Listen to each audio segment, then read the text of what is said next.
नाज़रीन तव्हांखे ॿुधाईंदा हलूं त रोड हादसे में फौत थियल पीपी अॻवान सैयद गुलाम हुसैन शाह जी तदफ़ीन कई वई आहे। ॾुखोईंदड़ ख़बर आहे त जनाज़े नमाज़ में सिंध जे वॾे वज़ीर सैयद मुराद अली शाह समेत सियासी समाजी अॻवाननि ऐं शहरियुनि शिरकत कई आहे। बिल्कुलु नाज़रीन, अहम ख़बर अवां पहुचाई पिया सेवण मां, जिथे रोड हादसे में फौत थियल पीपी अॻवान सैयद गुलाम हुसैन शाह जी तदफ़ीन कई वई आहे, जॾहिं त जनाज़े नमाज़ में सिंध जे वॾे वज़ीर सैयद मुराद अली शाह समेत सियासी समाजी ऐं शहरियुनि शिरकत कई आहे।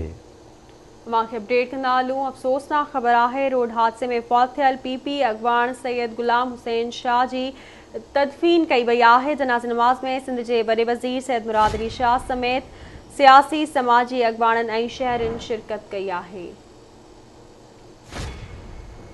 तफ़सील मालूम कंदासीं सेवण मां गुलशेर बलोच खां। जी गुलशेर, छा तफ़सील आहिनि?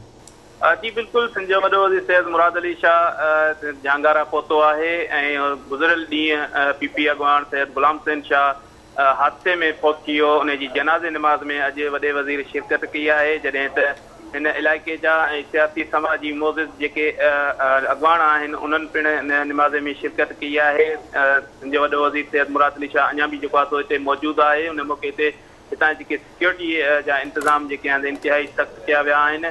सिंध जे सैयद गुलाम हुसैन शाह यूसी झांगारा जो अॻूणो नाज़िम बि रही चुको आहे ऐं सिंध जे अॻूणे वॾे वज़ीर सैयद अब्दुल्ला शाह जो वेझो साथी पिणु तसवुरु कयो वेंदो हो, जंहिंजे करे सिंध जे वॾो वज़ीर सैयद मुराद अली शाह अॼु झांगारा पहुची ऐं मरहूम सैयद गुलाम हुसैन शाह जी जनाज़े में शिरकत कई। जी ठीकु है गुलशेर, वॾी महिरबानी अवां जी आगाह करण लाइ।